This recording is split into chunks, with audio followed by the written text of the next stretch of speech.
আমি একটু রাকসু জিএস সালাউদ্দিন আম্মার কাছে যেতে চাই। আম্মার, আপনার কাছে বিনীত জিজ্ঞাসা হচ্ছে, ধরেন আপনার মেয়াদ শেষ হবে, আপনার পরবর্তীতে আরেকটি ছাত্র সংসদ নিশ্চিতভাবে আসবে যদি নিয়মিত ছাত্র সংসদ নির্বাচন হয়। ফলে এখন আপনারা যে দৃষ্টান্ত রেখে যাচ্ছেন সেটি তো পরবর্তী প্রজন্মের জন্য কি উদাহরণ হচ্ছে? আপনি একটু আগে একজনের হোয়াটসঅ্যাপের কথা বলছিলেন, তিনি যদি খুনের মামলারও আসামি হন, সেটি কি আসলে ব্যক্তি বা জিএস আম্মার বা ছাত্র সংসদের যে কোনো নেতা বা ঢাকায় সর্বমিত্র চাকমা কেউ কারো ফোন চেক করতে পারে? এমনকি পুলিশই কি সেটা করতে পারে মামলা না হলে?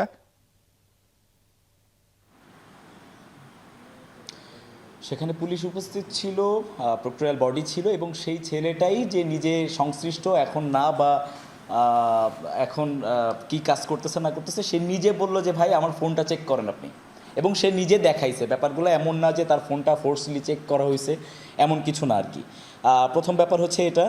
আর দ্বিতীয় ব্যাপার হচ্ছে যে মানে আমি বলবো, আপনি প্রথম যে প্রশ্নটা করলেন, নাসির ভাই বললেন যে হল দখল করতে গিয়েছে কিনা ছাত্রদল, আমি একটু সম্পর্ক এই জন্য আমি বলতেছি আর কি, সরি। যে 30টার মতো পাবলিক বিশ্ববিদ্যালয় আছে, বা মানে ভাই বললেন আর কি যে হ্যাঁ 30টার মতো, তো সবগুলোতে হলের পরিবেশ বললেন যে হল দখল করতে গেছে কিনা ছাত্রদল, যাওয়ার সাহসও পাওয়ার কথা না। আফটার রিভলিউশন মানে আই থিঙ্ক ছাত্রদলের এত বড় দুঃসাহস হয় নাই যে তারা গিয়ে হল দখল করার মতো দুঃসাহস দেখাবে আর কি। এটা ছাত্র সংসদ হওয়া না হওয়ার প্রশ্ন না, এটা হচ্ছে আফটার রিভলিউশন। এটা সবার মাথায় রাখা উচিত, এটা এক্সিস্টিং সকল পলিটিক্যাল স্টুডেন্ট অর্গানাইজেশনকে এটা মাথায় রাখা উচিত যে এইটা ওই যুগ নাই আর কি। সো কোন জায়গায় ছাত্র সংসদ আছে আর কোন জায়গায় ছাত্র থাকলেই এখন হল দখল করতে যান, দেখবেন যে অবস্থা টাইট করে দিবে।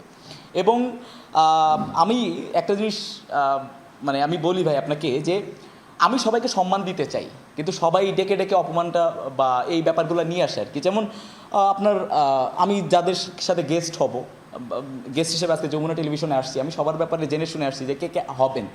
আমার বিশ্বাস যে যারা এখানে সংসদ, যারা এখানে গেস্ট হিসেবে আসছিলেন, ওনাদের আমার পরিচয়টা সঠিকভাবে জানা উচিত ছিল।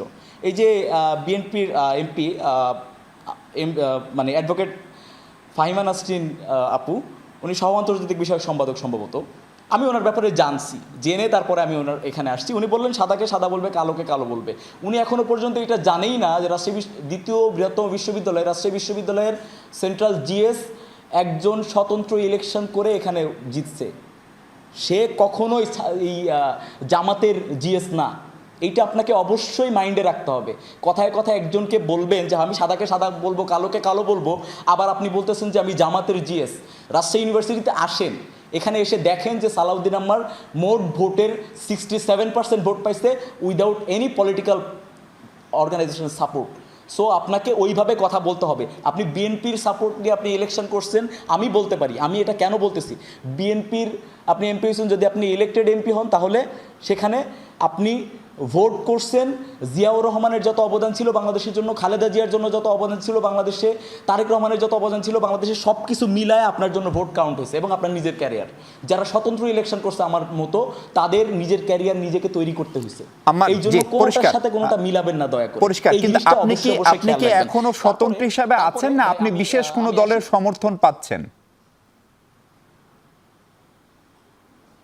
আমি 100% এখনো পর্যন্ত স্বতন্ত্রভাবেই ফাংশন করতেছি। এই জন্য আমি এত ফাংশন করতে পারি। আমাকে কেউ আটকানোর নাই। উপর মহল থেকে কেউ বলে না যে হ্যাঁ এখানে আন্দোলনটা থামায় দাও। উপর মহল থেকে কেউ বলে না যে এইটাতে এতবার এটা করো না, ওইটা করো না। আমি স্পষ্টভাবে আমি আপনাদেরকে জানাই দিই, ভালো যেটা কি যা কিছু হচ্ছে রাজশাহী বিশ্ববিদ্যালয়ের সব কিছু ছাত্রদের কল্যাণে হচ্ছে, খারাপ যেটা হবে আমার মাধ্যমে আমি আমার দায় নিয়ে নিব।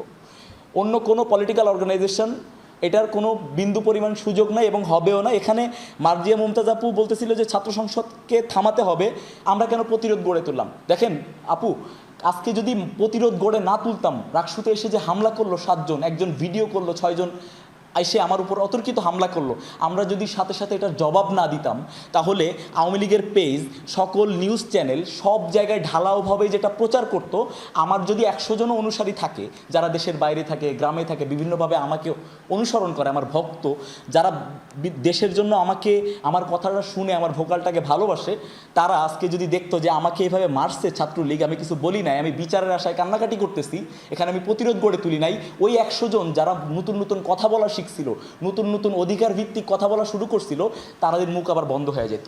এই জন্য এখানে প্রতিরোধ গড়ে তোলা হয়েছে। জি।